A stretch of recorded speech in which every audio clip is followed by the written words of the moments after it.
Hi everyone, and welcome to my very first pregnancy update. In this video, I'm going to be telling you a little bit about how we found out we were pregnant and how I've been feeling for the last 7 weeks and what my doctor said on my first appointment. So if you would like to go on this journey with me, just stay tuned. So first, I just wanted to give a quick little backstory about how we found out we were pregnant. I do have a video that I'm going to link right here or here somewhere. I'm telling y'all about in depth about how we found out, my feelings about when we first found out, and all of that. But really quickly, didn't think I was pregnant. We were on vacation. I was supposed to get my period. Period never came. I did have a lot of cramping during that time and in that week when we were on vacation, and I just thought it was my period coming on. I had a little bit of spotting, but nothing to follow up with. So I just really thought that my period was just taking a few days to get here. But now looking back, I know that that was implantation, cramping, and spotting. So as you can see in this bag, I have tons of pregnancy tests because I was in denial. First couple of tests I took, I think like the first 5 I took were negative, except for this one wonky one that I'll put a picture of right here that made me a little bit suspicious and made me want to take a test in a couple more days. And then when I did, I got all my other positives. So once I had finally realized you're pregnant and it's for real, I of course called my doctor to set up my first appointment. And between the setting up that appointment and actually getting into the appointment, I started having some new symptoms that I haven't experienced in my other pregnancies.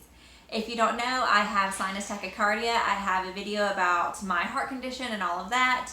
And I also had the LEAP procedure done just a couple of months ago in December.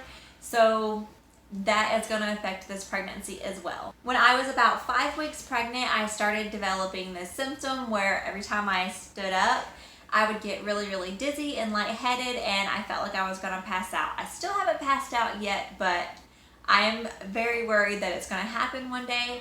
I started monitoring my blood pressure because with my certain heart condition, my blood pressure gets really low, my heart rate gets really high, and then I have heart palpitations and all of that.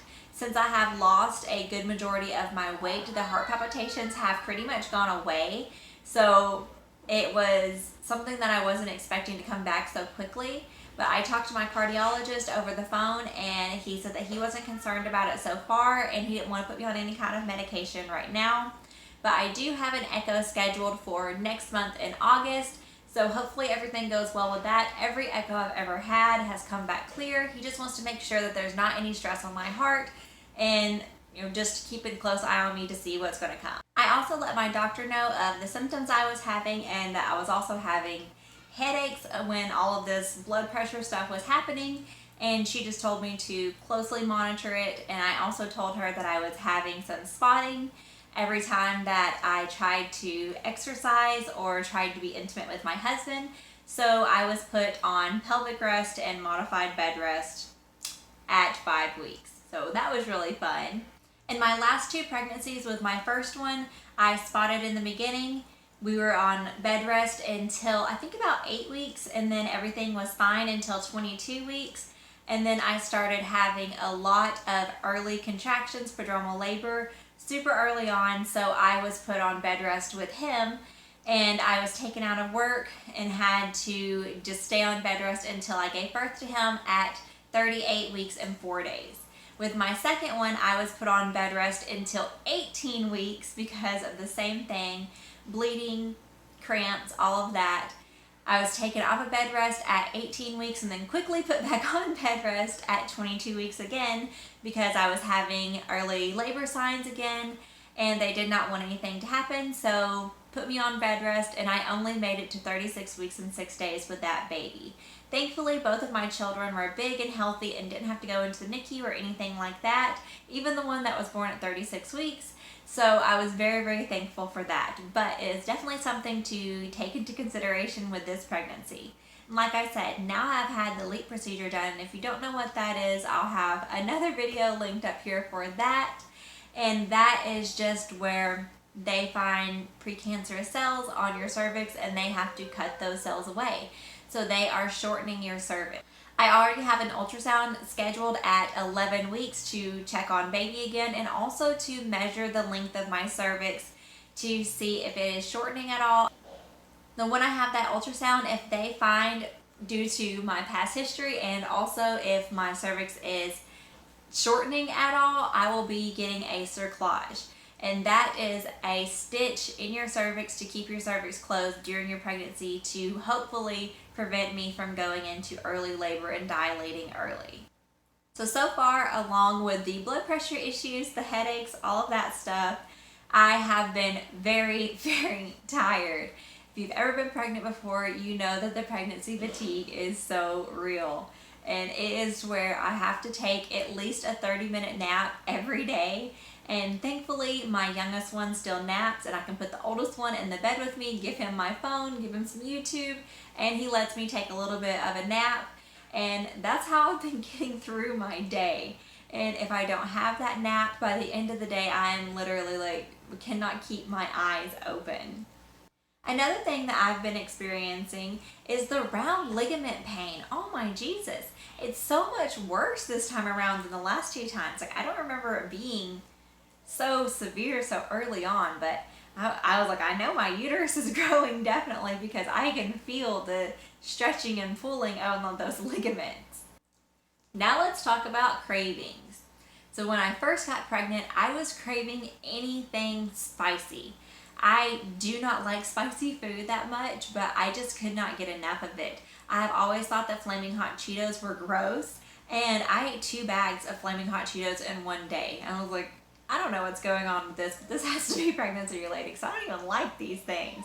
I was making salsa every single day, any reason to make something spicy, and enjoying the heck out of it. Now, the past couple of weeks, I have been wanting fresh veggies.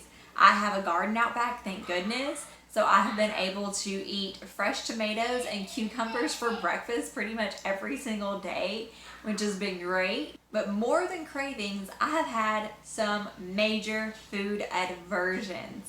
Every single pregnancy that I've had, I stopped liking Reese Cups. Reese Cups are my all-time favorite chocolate bar, whatever you would call it. I love Reese Cups, especially the mini ones. Oh, put them in the freezer. Oh my gosh, so good. But on the other hand, when I'm pregnant, that is the last thing I want. Even the smell of peanut butter just turns my stomach. My husband has been really liking peanut M&Ms lately, and he'll eat a handful of M&Ms and then try to come and sit beside me, and I'm just like, ugh, the peanuts stink. Don't breathe on me. Oh my God, making breakfast in the morning. Every morning he has to make him bacon and eggs when he's getting ready for work, and the bacon stinks. My last pregnancy, I had the same thing. I don't know why, just it stinks. And bacon is usually, like one of those smells that you could turn into a deodorant and just rub all over you. Not while I'm pregnant. Don't like it, don't want it. Also, usually, I love ice cream. Anything sweet, savory, that's my jam. But during this pregnancy, I don't want anything sweet. I try to put it in my mouth and it just turns me off. I can't even eat it. I tried to eat chocolate chip cookie dough ice cream by Bluebell. If you know about that ice cream, you know it's freaking good. Well, not right now. Tastes like crap. Don't want it. The bright side to having all of these aversions to the sweet foods and wanting fresh vegetables and everything is hopefully I'm not going to gain weight in the beginning of this pregnancy. I know that I'm going to gain weight eventually, but so far I have actually lost 6 pounds.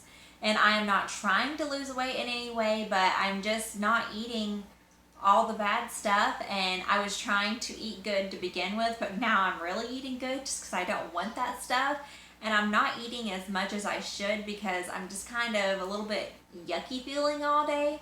So I just haven't been eating as much as I should. I have to force myself to eat in the morning, but I found that when I do force myself to eat, that I feel better throughout the day. The blood pressure seems to be better and all of that. Oh, and one thing I forgot to mention with the blood pressure, I've started having to wear compression socks, and I haven't worn them every single day because I live in Texas. It's blazing hot. We've had 100-degree days, and I just can't. But I try my best to wear my compression stockings if I notice that my blood pressure has been really bad those days. A lot of people are wondering how the appointments are going now that we are in the middle of all the COVID pandemic stuff. And during my appointment with my doctor, a lot of doctors' offices might not be doing this. Once the ultrasound technician knew that everything was fine with the baby, that there was a heartbeat and everything, she actually let me FaceTime my husband where he could see the baby as well and hear the heartbeat for himself. She was very, very nice about it. She actually let me hear the heartbeat like 4 different times, and that was just great. And I could see, the little flicker as soon as she put it up on the screen. So it's just that reassurance that that what's in there is alive and it's growing. And I was actually measuring 1 week less than I thought I was, but that doesn't surprise me at all because I have very irregular periods, and I knew I didn't get pregnant like when my app said I ovulated, so it made perfect sense. So that didn't worry me whatsoever. But so far the baby looks great. If you want to see, this is our little baby. You can see it right there. It already has little arm and leg nubs, which is just so cute. As far as we can tell by all of the measurements with baby, I am due the first week of March. Now, like I said, I didn't make it to my due date with either one of my other 2 pregnancies, so I don't expect to make it all the way with this one. But hopefully we make it to the 37-week mark, and that'll put me around the end of February. So that's our goal, is to make it to 37 weeks. I'm going to try my best to keep this little one in here and keep it safe. And I cannot wait to find out what it is. We have 2 boys so far, so of course we are hoping for a girl, but we have 6 nephews, and I just really don't know what the chances of us having a girl are. We will love this baby no matter what it is, but if it's a girl, oh my gosh, she's going to be so spoiled. We are going to do early genetic testing with this baby. My doctor's office is offering a new company to do the genetic testing that is way less expensive than the one that we had with my son. We do want to be surprised by the gender this time, so we are going to have a little mini gender reveal party for this baby. But I am very excited to find out what it is regardless of the outcome. I just want to know what it is where I can start planning and all of that. I'm excited to bring y'all more updates about this pregnancy and about this baby. First, I'm just going to do updates every month or so because not a lot happens in the beginning. There's just not a lot going on.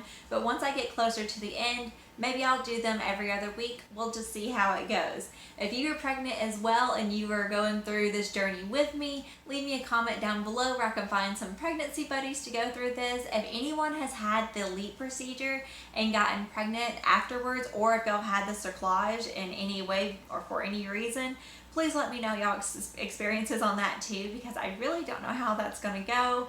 I'm worried about the pain and all of that, of course, but we will see. We'll do whatever it takes to keep this little baby in here and to keep it healthy.